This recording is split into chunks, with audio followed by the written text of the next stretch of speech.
Hi everyone, today we'll be talking about differences in India and Japan. But firstly, if you're new here, hello, my name is Kajal and I go by the name of Energy Nikki, which means no good diary.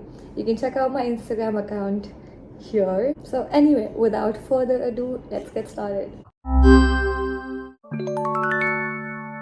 I feel like the first biggest difference, of course, is between कि ये जगह कैसे दिखती है, right? Like how India is so different from how Japan looks. And when I talk about India and Japan, I'm primarily talking about Delhi and Tokyo because those are the most known cities in both places. So जब आप Tokyo में पहला कदम रखते हो, of course it's so different from how Delhi is. ऊंची buildings है बहुत, दिल्ली में हाई राइज बिल्डिंग्स नहीं है, गुड़गांव में है बट दिल्ली में हाई राइज बिल्डिंग्स नहीं है, राइट? तो टोक्यो में बहुत सारी हाई राइज बिल्डिंग्स हैं, रेजिडेंशियल एरियाज भी है बट हाई राइज बिल्डिंग्स अलग है. डिजिटल बैनर्स बहुत सारे, डिजिटल बिल बोर्ड्स बहुत सारे हैं टोक्यो में, especially in popular hustling bustling areas. Delhi में भी धीरे धीरे आ रहा है पर it's not so big, but Tokyo में everything is like that. Besides that, neon lights color system है, like as soon as it gets dark, सारा जो areas है with shops and everything, no matter where it is, it all gets like neon-y, lighty everywhere. So there's like neon lights everywhere. Every shop has it. Every place has it. Delhi mein, I think we use lights in front of the names of shops, but I think that's mostly it. We don't go like using several different lights and making it look ऐसे, you know, like जैसे घर की neon lights है, right? We don't make it look like proper neon lights. It's just like lights and the name. But Japan में सब बहुत है. I think maybe it's to grab more attention so that people come in. But हाँ, दिल्ली में ऐसा नहीं है. In Japan, people always use trains. So their metros and train system is kind of the same. You know how in Delhi metro and train is like totally different. You know, when you think of trains in Delhi, you would think, you know, a train that takes you from one city to another. And metro is mostly like, you know, Delhi NCR region. But in Japan, trains can take you from like the train and the metro system, like both are kind of overlapping. So a train or a metro can take you from one city to another, depends on where you really want to go. I think it can take you mostly everywhere, but if you want to get there quickly, then you use the Shinkansen, which is the bullet train. But I think trains can get you basically from anywhere to anywhere in combination with buses. You can, I think, literally go anywhere in Japan from anywhere very easily. Then besides that, I think people in Japan walk a lot. They walk to every place possible. They will walk to every place possible. Walk, take trains, walk, take trains, walk, take trains. That's how they commute. But like, we're Indian people, right? For us, auto या फिर taxi, auto taxi, auto taxi, auto taxi. मैं personally इतना मैंने metro में travel नहीं करा है. मैंने बसेस में ज़्यादा ट्रैवल करा है than metro when I was a student. But I don't think I have ever really, you know, like felt like I need to use metro so much. I'm more like, you know, always using autos or cabs. But Japan में सब लोग are so strictly dedicated towards using trains. Firstly, because cabs are like super expensive. So like everyone just either goes back home last train se, so that they can be home after having a fun night out, or they stay there up until next morning. They will not take cabs to go back home because सब बहुत अलग दूर जगहों से आते हैं, और even if it's pass, it's just so expensive. You can't take cabs. But in Delhi, I mean, maybe I speak from a place of a little privilege. That's why I feel so, but I think anyone can get an auto from anywhere at any point of the night or day or anywhere, right? Yeah, I think Indian people talk a lot and they talk very directly, And I think we might not approach foreigners directly without reason, but like I think some people do, right? Like, take photos and stuff, but like other people might not approach directly to foreigners to talk. But if we see that somebody is like in need or help or whatever, like it doesn't have to be like a huge situation, but if you think that somebody's lost or something, you'll just go up to them and you'll talk and you'll help them out, right? But in Japan, I'm so sorry, my hair's just all over the place. So in Japan, if you're in trouble, you have to ask for help. You really need to go ask for help, otherwise people will not help you. Because in Tokyo, everyone's very busy. They are genuinely very busy. They're always going to somewhere, always coming back from somewhere, always up to something. So they will probably not notice you unless you ask for help. And otherwise too, like I don't think Japanese people are really so inclined towards talking with foreigners, especially in like a normal setting, like if you're commuting, if you're going from somewhere to somewhere, if you're enjoying something, they just let you be. But if you go to party places like Shibuya, Bongi, and the like, people will talk to you. But maybe not in the way you want. It totally depends. My personal experience was that when I actually wanted to talk to people, like on a regular, normal basis, I don't think I did, because I just got the vibe that they didn't really want to talk, so I just avoided it. But in Shibuya, when I wasn't really looking to talk to people, I heard a lot of "Nesan kawaii, Nesan kawaii, kawaii ne." So yeah, it really depends on what your experience is like, but I think that's just like limited to cities.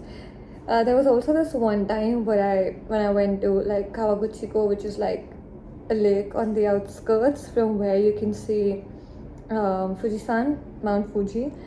And there, oh my god, I think people really wanted to talk, and in a very nice, good way. There were these bunch of, not small, like young little boys who probably did not know a single word of English, but they just said hi to us and they were so happy when we responded, and it just really seemed like they wanted to talk but they couldn't because they didn't know the language. And I feel like by that time I'd become so shy in Japan that I did not initiate a conversation with them. But I really wish I had, because I know it would have been fun to speak with those people. But that's what I'm going to do next time when I go to Japan, for sure. Also, cosplaying. People in Japan take cosplaying so seriously, like literally very seriously. Like, you know, in how in India we do cosplays and stuff for events, and that is when, you know, we would probably engage in cosplaying. But in Japan, people will just cosplay because they want to. Like, it doesn't have to be an event, it doesn't have to be necessarily something that calls for cosplaying. Like, if I remember one time I was going to Shibuya, and then this person comes in, I don't know if it was a guy or a girl, they enter and they're dressed as some, like, how do I describe it? Like, I don't know, when I looked at the person, I was like, oh, this seems like death. You know, like they were dressed in like this Japanese yukata and had like bandages wrapped around their arms. They were wearing Japanese slippers and had white paint all over the face with like black paint around the eyes, and like eyebrows that when I say this, I really mean it, like painted eyebrows like this, like, you know, like this, like stressed here, like, you know, to make it like sad, like that. And I think that was so cool, but also a little scary because imagine it's 10 a.m. and you see someone dressed up like that, and you're like, oh shit, are they okay? Are they going through something? I don't know, should I ask? I don't know, it was exciting, but it was also kind of scary. So yeah, they take cosplaying very seriously, and it's not just the face. They really care about how they're enacting it. Like, I wasn't sure if it was a cosplay or not, but they were certainly playing some character that they resonate with, which was probably real or imagined, I'm not sure, but they were really in character. I feel like how all Indian people are just excited if a foreigner knows Hindi. I feel like that might be true for Japan as well, but then again, maybe not so much in Tokyo, but in Osaka and Kyoto, people were actually so happy that I could speak little of whatever Japanese I could speak. They were really happy to hear me speak in Japanese. But I think in India, anywhere you go, anywhere, people will just be like, wow, you speak Hindi? Hindi or like whatever regional language, like, oh wow. But in Tokyo, I think they kind of expect you to speak a little bit of Japanese, which I'm not against, because Japanese people don't have much of a reason to learn English. So I understand where they're coming from, but yeah, in Tokyo, they kind of expect you to speak a little bit of Japanese. Yeah, work culture, I think, yeah, overtime is kind of like a similar pattern. But I think in India it's still changing. Like, I think people my generation don't really do free overtime as such, but I think people in Japan do that. And there's also this obligatory like drinking party that you have to go to if your boss asks you to, which is why so many people are totally drunk out of their minds on the train, especially if it's the last train. And yeah, that kind of thing doesn't happen in India at all. Like, I think you can just say no if you do not want to hang out, especially with your boss. Like, I don't know, like, if it's not a cool boss, do people in India even hang out with their bosses? I don't know. I've never really worked in that kind of corporate kind of environment, so I'm not really sure how that works. But I think we can. Oh my god, my hair is like, whew. Okay, anyway, I think in India we don't really do that kind of obligatory stuff, because like we want to do it, we want to do it, we don't want to do it, we don't do it. I don't know. See, people who work in corporates, if you guys are watching this video, do tell me, because I don't really think that there's like anything that's like an obligatory thing that you have to do, and if you don't, your promotion will be withheld, because I think that's the case in Japan. Yeah, the clubbing culture. So in India, especially in Delhi, I think either Wednesday or Thursday, one day out of those, and then Friday and Saturday are the busiest days for clubbing, and maybe on Sunday too, but mostly these days. And how people gather in these clubs, they dance and they enjoy and have a good time. In Japan, in Tokyo, if I were to talk about Shibuya, there's people in Shibuya all the time, every single day. It's not like limited to a few days, but and clubbing, I think, mostly goes on every single day. But I think in like Tokyo, people don't really like dance and stuff. They're like, yeah, moving and drinking and stuff like that, but they're not really like dancing or anything like Delhi. So yeah, that's another difference. I think Japanese people overall like are not loud in public unless they're drunk, I think. But Indian people, drunk or not, we're loud. We like being loud, and like how we eat in the train all the time. Japanese people don't do that, and they don't appreciate other people doing that.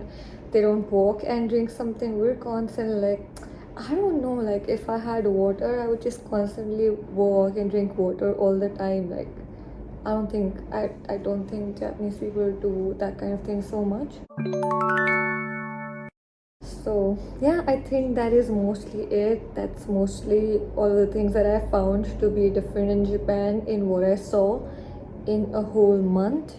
But there's so much more to know. There's so much that I want to explore hereafter, and I really want to visit the countryside next time I'm in Japan.